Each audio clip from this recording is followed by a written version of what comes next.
আপনি কি সারাদিন ক্লান্তি, দুর্বলতা বা শক্তিহীন অনুভব করছেন? কোনো কাজে ঠিক মতন মন দিতে পারছেন না? মনে একটা প্রশ্নই বারবার ঘুরছে যে অতিরিক্ত এই অভ্যাসের কারণে আমার কি শক্তি কমে গেছে? তাহলে বলবো আপনি একা নন। 2016 সালে ইন্ডিয়ানা ইউনিভার্সিটির একটি আন্তর্জাতিক সমীক্ষা অনুযায়ী 18 থেকে 29 বছর বয়সী প্রায় 84% ছেলেরা এই কার্যকলাপের সাথে জড়িত, যা সম্পূর্ণ স্বাভাবিক। কিন্তু আসল সমস্যা হলো এটা অতিরিক্ত পরিমাণে করা। তাই আজকের এই ভিডিওতে আমি সম্পূর্ণ বিজ্ঞানসম্মত উপায় জানাবো যে অতিরিক্ত শুক্রাণু ক্ষয়ের কারণে যে শক্তি হারিয়ে যায় সেই শক্তি আবার পুনরায় আপনি কিভাবে ফিরে পাবেন। নমস্কার, আমি মাধুরী দাস, হেলথ কনসালটেন্ট। তো চলুন শুরু করা যাক।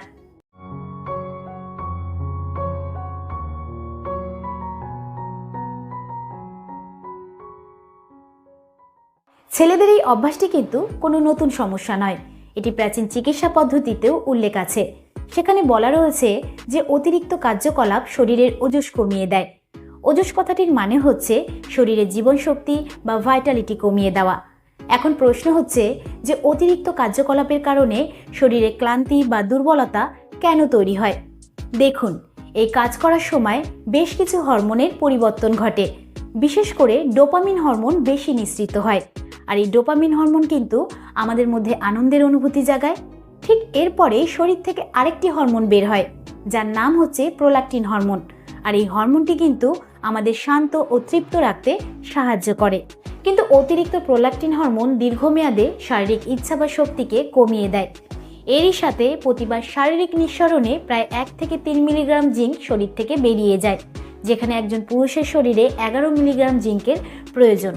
আর এই জিঙ্ক কিন্তু টেস্টোস্টেরন হরমোনকে তৈরি করতে এবং ইমিউনিটি সিস্টেমের জন্য খুবই জরুরি। এছাড়া অতিরিক্ত কার্যকলাপ মানসিক অপরাধবোধ তৈরি করে, যা কর্টিসল বা স্ট্রেস হরমোনকে বাড়ায়।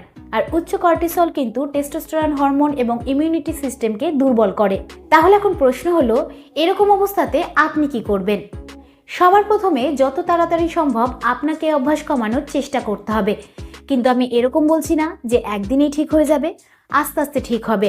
2003 সালে চীনের একটি গবেষণায় দেখা গেছে মাত্র 7 দিন সংযমের ফলে, মানে নিজেকে কন্ট্রোল করার ফলে, ছেলেদের টেস্টোস্টেরন হরমোনের লেভেল প্রায় 145.7% বৃদ্ধি পায়। টেস্টোস্টেরন হরমোন হচ্ছে ছেলেদের হরমোন, যা শারীরিক ইচ্ছা, শক্তি, মানসিক ফোকাস এই সমস্ত কিছুর সাথে সরাসরি কানেক্টেড। আর আপনি এটা জেনে অবাক হয়ে যাবেন, গ্রাহাম বেনসিঙ্গার নামক একটি ইউটিউব চ্যানেলে বিখ্যাত বক্সার মাইক টাইসন সরাসরি বলেন যে তিনি তার কেরিয়ারের শুরুতে 5 বছর সংযম পালন করতেন এবং তিনি বিশ্বাস করতেন এটা তাকে একজন শক্তিশালী বক্সার হতে সাহায্য করবে। আর শুধু মাইক টাইসনই নয়, মোহাম্মদ আলী, ডেভিড হে, এছাড়া অন্যান্য আরও বিখ্যাত ক্রীড়াবিদরাও বড় কোনো প্রতিযোগিতার আগে সংযম পালন করতেন বলে জানা গেছে। তবে স্পোর্টস সায়েন্স বা ক্রীড়াবিজ্ঞানে এই নিয়ে আলাদা আলাদা মত রয়েছে। তো অতিরিক্ত শুক্রাণু ক্ষয়ের কারণে শরীর থেকে যে শক্তি হারিয়ে যায়, সে শক্তি আবার ফিরে পাওয়ার জন্য আপনার শরীরকে সঠিক পুষ্টি দিন। এর জন্য আপনাকে জিঙ্ক, ম্যাগনেসিয়াম, প্রোটিন এগুলোর মাত্রা খাবারে ঠিক রাখতে হবে, কারণ এগুলোই কিন্তু টেস্টোস্টেরন হরমোনকে তৈরি করতে এবং শরীরে শক্তি বাড়াতে সরাসরি সাহায্য করে। তো এই জিঙ্ক, ম্যাগনেসিয়াম এবং প্রোটিন আপনি কোন কোন খাবারের থেকে পাবেন? যেরকম জিঙ্ক আপনি যে সমস্ত খাবারের থেকে পাবেন সেগুলো হচ্ছে কুমড়োর বীজ, ছোলা, বাদাম, সামুদ্রিক মাছ, এবং ম্যাগনেসিয়াম পাবেন হচ্ছে আপনি কলা, পালং শাক, ডার্ক চকলেট, আমন্ড এগুলো থেকে। আর আপনি প্রোটিন যে সমস্ত খাবারের থেকে পাবেন সেটা হচ্ছে ডিম, ডাল, মুরগির মাংস ইত্যাদি।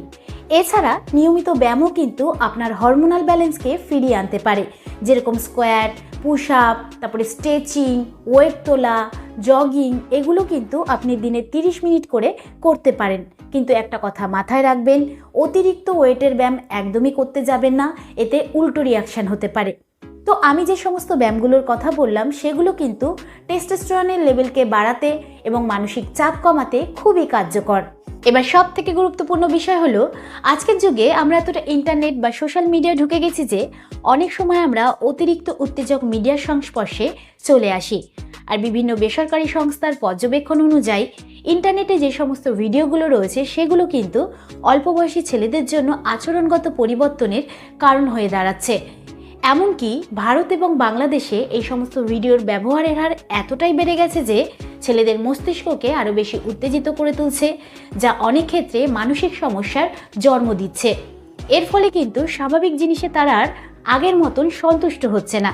তাই বলবো এই সমস্ত ভিডিও থেকে যতটা বেশি সম্ভব দূরে থাকার চেষ্টা করুন। এবার জেনে নিন কখন আপনাকে ডাক্তারের পরামর্শ নিতে হবে। যদি আপনি 2 থেকে 3 মাসের বেশি শরীরে দুর্বলতা বা ক্লান্তি অনুভব করেন, গভীর বিষণ্ণতায় ভোগেন, মেলামেশার ইচ্ছা একদমই কমে যায়, অথবা আপনার ঘুমে মারাত্মক সমস্যা দেখা দেয়, তাহলে কিন্তু এগুলো হরমোনাল ইমব্যালেন্স, ডিপ্রেশন বা অন্য কোনো মানসিক সমস্যার লক্ষণ হতে পারে।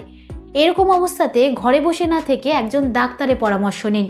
তো আমি আশা করব যে এই ভিডিওর দ্বারা আপনি উপকৃত হবেন। ভিডিওটা কিরকম লাগলো অবশ্যই কমেন্টে জানাবেন। আজকের মতন এতটুকুই, আবার দেখা হবে পরবর্তী ভিডিও নিয়ে। নমস্কার।